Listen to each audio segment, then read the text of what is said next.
Rise and Shine Pilipinas 521, welcome back po sa Panahon TV. Ang Panahon TV nga ay kabalikat ng sambayan ng Pilipino sa pang-unlad ng ating bansa. So sa puntong ito, public service announcements po ang hatid namin sa inyong lahat. Ang una pong paalala ay mula sa Department of Labor and Employment o DOLE. Good news po para sa mga walang trabaho dahil magsasagawa ng regional job fair ang nasabing ahensya. Dito sa NCR, gaganapin po ang job fair sa mga sumusunod na petsa at lugar. August 3 and 10, Peso Mandaluyong, August 16, Peso Pasay City Office, at August 17, 21, and 31, Peso Mandaluyong. Hinihikayat nga ni DOLE Secretary Rosalinda Baldos ang lahat ng mga estudyante at mga job hunters na tumungo sa mga serye ng job fair nang sa gayon ay makita nyo na ang trabahong inyong inaasam-asam. Ang susunod naman ay mula po sa National Grid Corporation of the Philippines o NGCP. Inaabisuhan ng lahat ng mga bayan sa San Simon, Minalin, Santo Tomas, Apalit, Macabebe at Masantol sa Pampanga na magkakaroon ng 9-hour power interruption ngayong araw. 8 a.m. hanggang 5 p.m. po yan. Ang nasabing power interruption ay dahil umano sa pagpapalit ng transmission line hardware. Kung kaya't konting pasensya na lamang po mga kabayan dahil para rin po ito sa inyong kapakanan. At ang panghuli naman po ay mula po sa Meralco. Magkakaroon po ng maintenance operations ngayong August 3 and 5 sa Cabuyao, Laguna, partikular sa bahagi ng Circuit Balibago Asia Brewery sa Barangay Sala. Magaganap ang operations ng 10 p.m. and 10:05 p.m. ngayong araw at 6:55 a.m. and 7 a.m. para sa Lunes. Ang nasabing maintenance operations ay isasagawa dahil umano sa installation ng bagong transmission pole sa Santa Rosa, Cabuyao National Highway.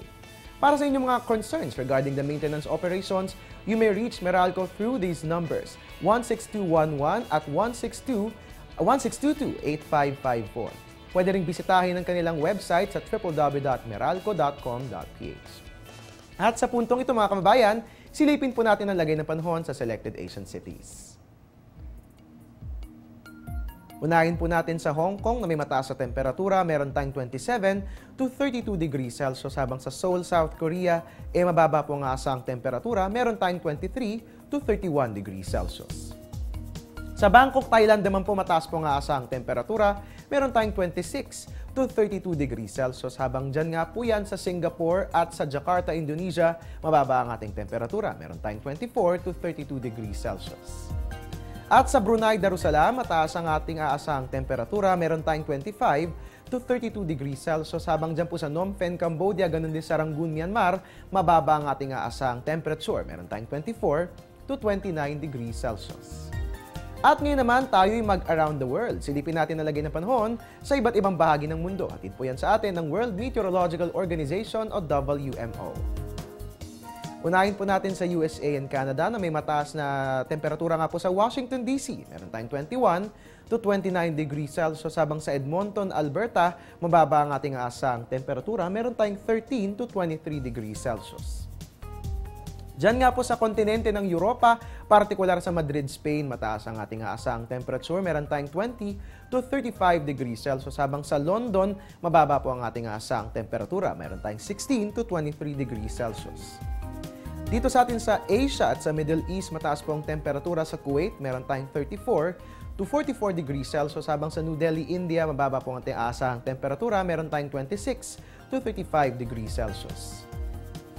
At bilang panghuli sa Australia and New Zealand, mataas po ang temperatura sa Melbourne. Meron tayong 6 to 14 degrees Celsius, habang sa Wellington po ay mababa ang ating asang temperatura. Meron tayong 10 to 13 degrees Celsius. Ngayon naman, dapat kapag almusal, bukod sa busog ang ating tiyan, dapat busog din ang ating isipan. Tayo po yung tuklasin po natin ng water spout. Dito lang po yan sa Napapanahong Kaalaman.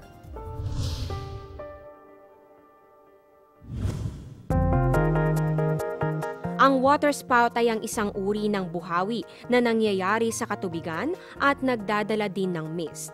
Sa ganitong pangyayari, ang tubig na naghuhugis imbudo ay nagmumula sa droplets na nabuo sa prosesong condensation. May dalawang kategorya ang water spout, ang tornadic water spout at ang fair weather water spout. Ang tornadic waterspout ay ang tornado mula sa kalupaan na napunta sa katubigan. Ito'y nabubuo pababa mula sa thunderstorm.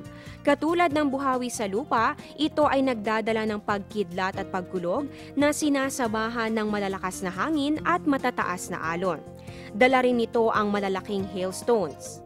Ang fair weather waterspout naman ay hindi gaanong malakas dahil nabubuo ito mula sa mahinang ihip ng hangin. Kasabay rin ito ang pamumuo ng cumulus clouds. Nade-develop ang fair weather waterspout sa ibabaw ng katubigan at gumagalaw pataas.